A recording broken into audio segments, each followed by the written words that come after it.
ગમે તેટલા તમે સાચા હશો, સારા હશો, સારા પ્રયત્ન કરતા હશો, પણ તમને પણ ખરાબ બોલનારા લોકો મળી જ આવશે.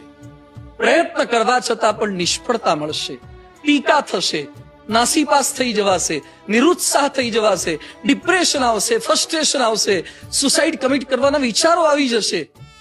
પણ યાદ રાખજો, દુનિયામાં તાળું બને છે એની સાથે જ ચાવી બની જાય છે. દરેક સમસ્યાનું સમાધાન હોય છે. એક ખોળો એવો રાખજો, એક ખભો એવો રાખજો કે ત્યાં જઈને તમે રડી શકો.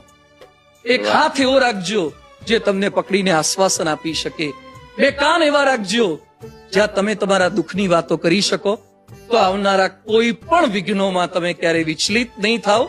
તમે સ્થિર રહી અને સુખેથી પરિવાર સાથે પ્રેમથી આપણે આપણા પરિવારજનો સાથે રહેવું છે, સંપીને રહેવું છે, મા બાપની સેવા કરવી છે, સંતાનોને